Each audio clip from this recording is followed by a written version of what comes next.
Hi everyone, we've been in Prince William Sound a little bit over a month, and the time is here to actually point the bow of Sea Venture that way toward ultimately La Paz, Mexico. And Barkley's providing he's a bug showstopper there. The bug deterrent between us there. Yes. He takes care of that for us. So yes. A lot of people have been asking, how come you keep going north if the plan is to go to Mexico? Well, it was just timing, but now's the time. And really the point of this little video is to kind of go over some of the things we do on Sea Venture to prepare for an ocean passage. Some stuff I don't think we've actually shown before that we wanted to share with you. Yep. Anything else to add? We did a whirlwind tour of Prince William Sound, and a month. Wow, we're exhausted. Yeah. But it was fun, and it was well worth it, and more to come on that. But for now, it's time to... We'll do a recap of Prince William Sound here once we're done with this passage. Yep. And stuff. So we're only a couple hours away, and a little bit of barbecue first before heading out. A little anxious. Yeah, a little bit. But I'm excited too. I'm anxious, but I'm really excited too to get this passage behind us. Yep. So let's give you a little tour of what we've done on Sea Venture to prepare for an ocean passage that's different than our coastal cruising. All right. In the galley, the biggest thing is trying to keep stuff from making noise. Exactly. Like that? That's the stuff. So some of the things we do, actually the most critical thing is this set of cabinets, because these are on the wall that make noise with the pilot house, and so you hear it all the time. So in the cabinets, I'll show you a little bit of what we do. I have like vinegar oil and all that stuff here, and I just stick a towel in here and it kind of holds it all secure. These guys are pretty good. And then I just use a compression rod up here to keep these things from bouncing back and forth like that. In this cabinet, we have some small glasses and some wine glasses up here. They're held in with the compression rod again, but I wrap towels around them to keep them from bouncing back and forth. These lower items, I just kind of put a towel here to keep them snug while we're in a passage, and that takes care of that. Because of course we put our glasses in the very highest cabinet in the boat. Yes, but anyway, same thing over here.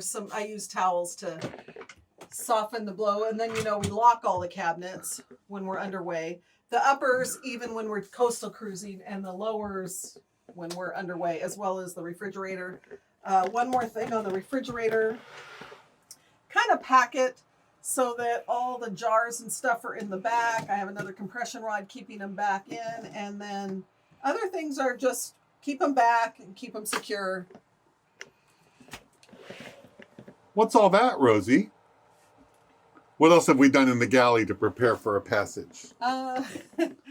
Food prep. So we made a couple of bigger meals the last few nights. We had spaghetti one night. We have leftovers from that. We had beef stroganoff, leftovers from that. Made some pork carnitas and some coleslaw. So we have lots of things to choose from during the passage, and we don't really have to cook. The less you get out a knife, I think, the better it is on a passage, because you just don't want the possibility of injury. All right, on to the next area.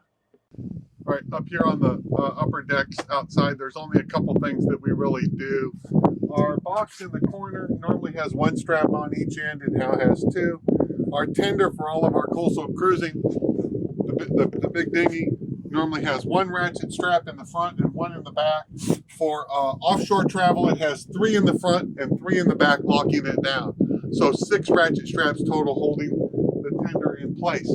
Otherwise, that's about it, except for securing the chairs and table that's behind you. But we haven't done that yet because we haven't left yet. Quite done sitting yet up here, and we haven't left yet. But those will all get firmly attached. And that's about it for upstairs. It's pretty straightforward. The biggest thing is just adding extra tie downs to the tender. You want to shake the bag?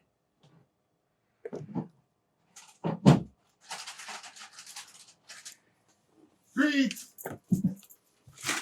And that's how we get Barkley inside.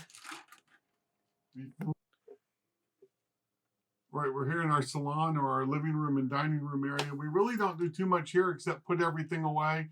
We've often had people ask us about the cat tree, the brass clock, the lamp on this side on the starboard side of the boat, and the lamp on the port side of the boat. All those items are actually, even though they may not be obvious looking at them, are bolted down. They cannot move. We can't move them unless, well, we unbolt them. But they're there to stay all the time. They're in good shape. If we come on back here to the cockpit, we've done a few more things. So we've done some stuff that let's hope we never need to use or anything, but we have them available on Sea Venture, and we just want to make sure they're accessible if the need were to arise.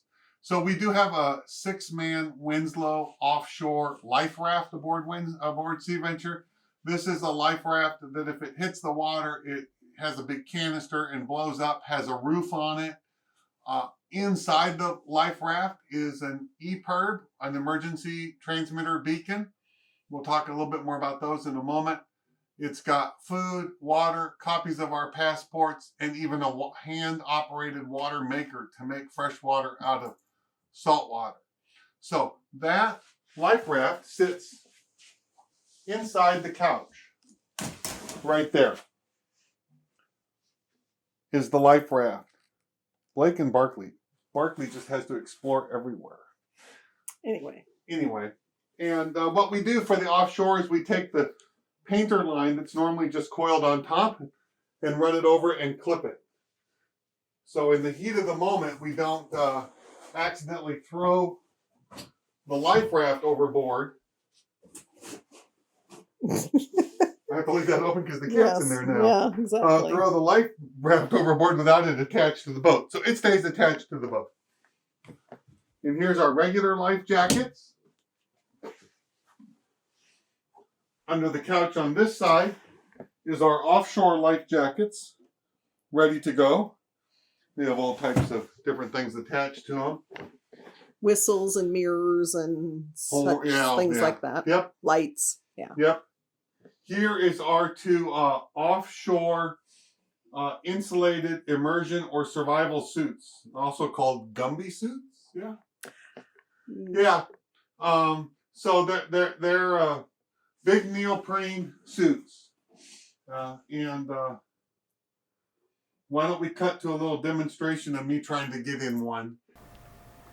All right, here's going to be our test. Can I get in my survival suit in 60 seconds? I seriously doubt it. But we'll have some fun trying. So Rosie's got a stopwatch ready.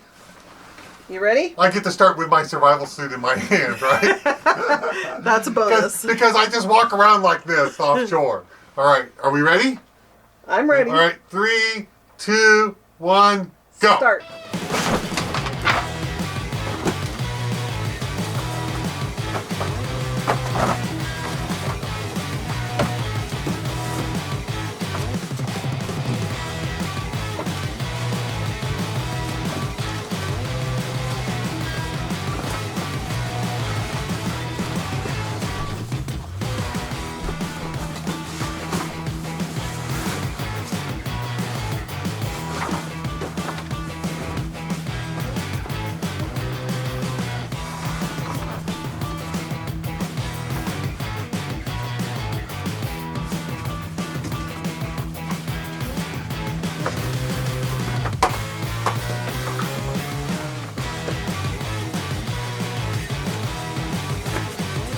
Seconds.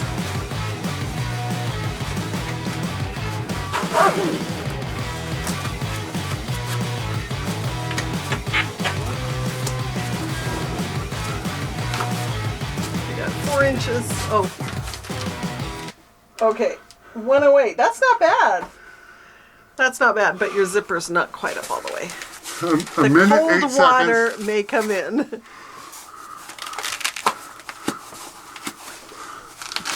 I can't get the zipper. There you go. I didn't get the zipper all the way. There you go. Now you have a fighting chance. Whew. Well done. So there we go. One Gumby survival suit.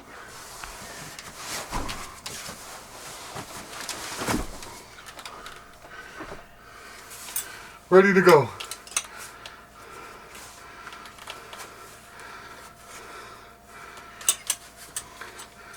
Please, helicopter, take me away. You really can't do anything with these gloves. But Nope. I don't think that's the plan. So you can survive up to, I think, 6 hours. Potentially in the 40-degree water in a survival suit. We have what is called a jack line. So a jack line you always see on sailboats. It's what the line people clip to as they go around the boat. And here's the beginning of our jack line over here. It goes up and around and all the way around the boat. So it's a nice soft line. We can clip into it anywhere along the outside. Now remember that on this trip, we're not expecting any big, huge seas, certainly nothing dangerous or anything like that, or stuff that would throw you overboard. So the system is there in case there's a paravane failure or some type of problem. And, you know, we need to access the outside, the bow of the boat where the anchor is. The conditions aren't what we expected they to be, and there's a problem. So it's all problem related. Otherwise, we don't expect to touch it.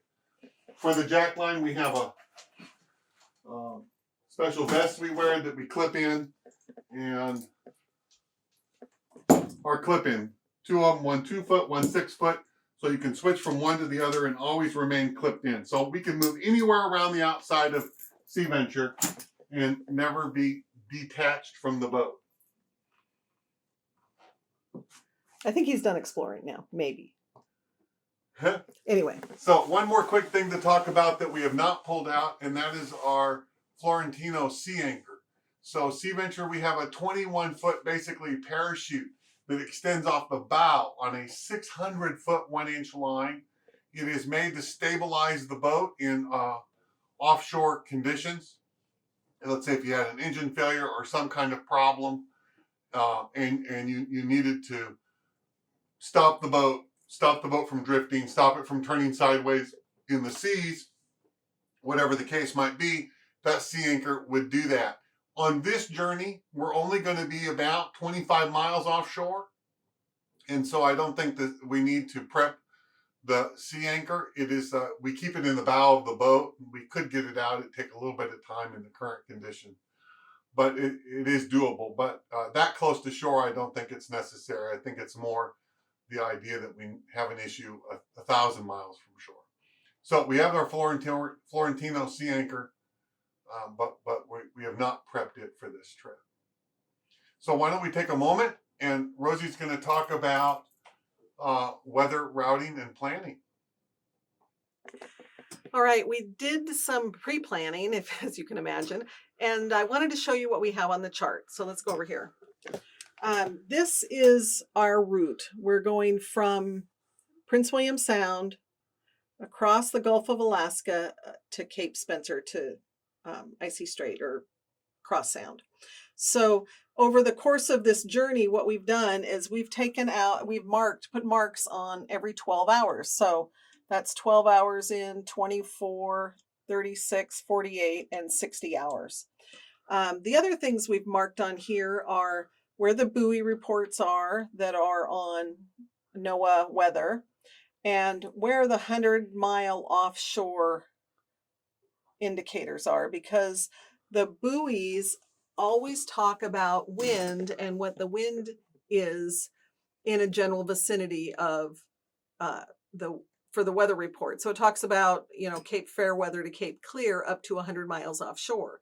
Well, it could be a lot worse 100 miles offshore as compared to 25 miles offshore, which you'll see in a minute on Predict Wind.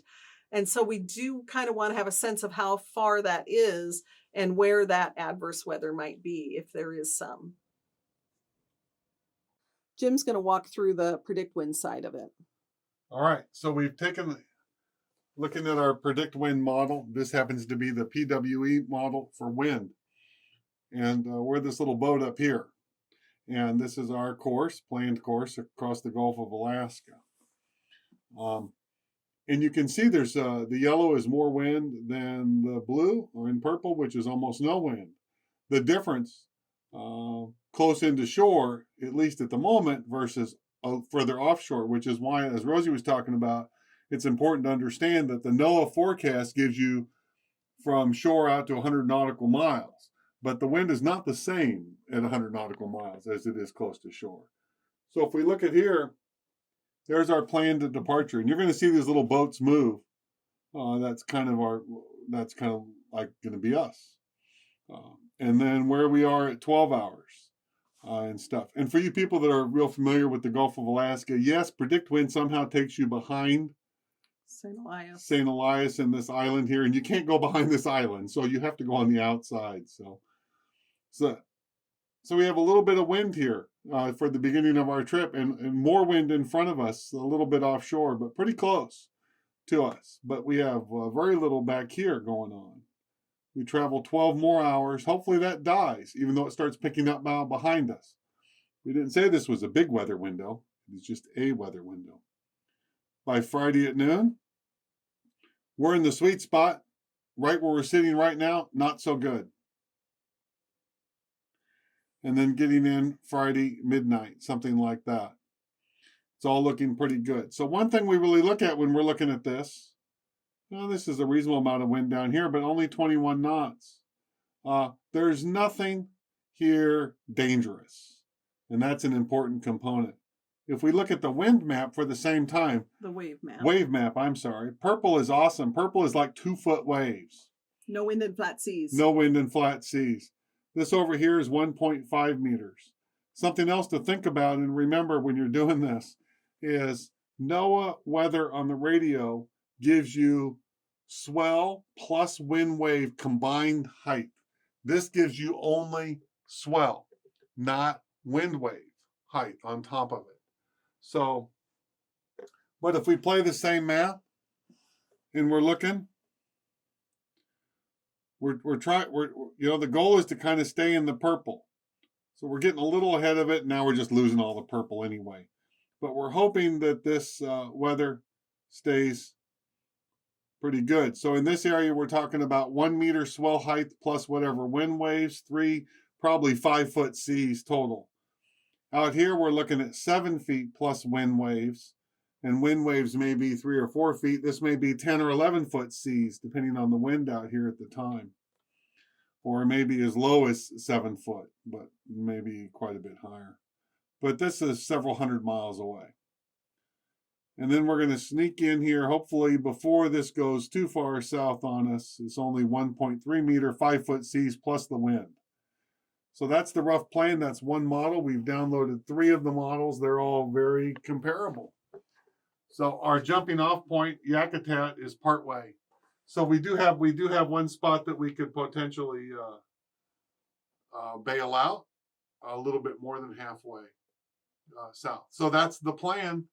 And the plan is to now, I think, barbecue 2 steaks. Immediate plan, barbecue 2 steaks, make some baked potatoes, have dinner, pull up the anchor and go. We'll see how it goes. Woohoo! Yeah. So a skinny weather window, but a weather window. Skinny weather window, but a weather window. And I think we're okay with the idea of a skinny weather window as long as what's around us, while maybe not exciting, maybe not really comfortable, is not dangerous. And, maybe it's a good time to mention, what is dangerous seas, right? So traditionally, a boat like Sea Venture will not roll over. Let's call that dangerous, right? Seas that could potentially turn Sea Venture over. Breaking seas equal to the beam of the boat. So we're talking about 16-foot breaking seas. No. So, I mean, if some of this turns south, we may end up in 6, 8, 10-foot seas. It's not dangerous, just not Fun. fun. No, doesn't make for happy cruising. But we'll still get there. So, but hopefully it all stays good. Let's go barbecue.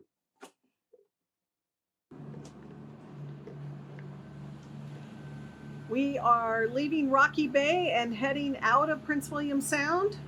Barclay's in his usual cockpit spot as we say goodbye to Rocky Bay.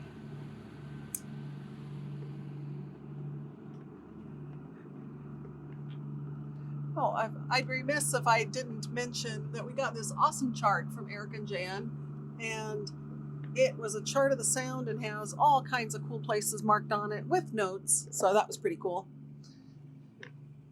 And there we're headed towards the Hitchinbrook entrance.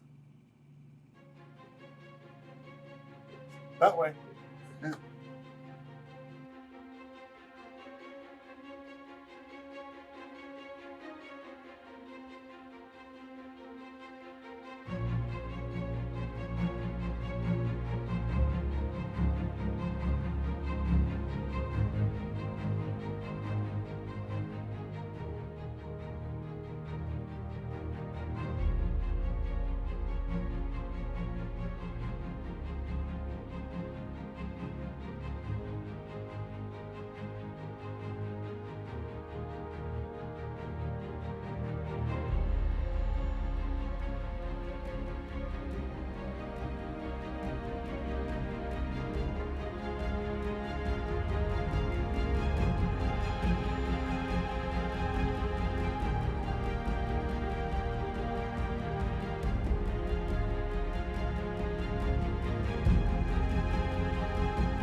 As we point the bow toward Hitchinbrook, in great conditions this evening. Looking out, the sun is shining on Port Etchies to port. Not where we are. Just gives a great look.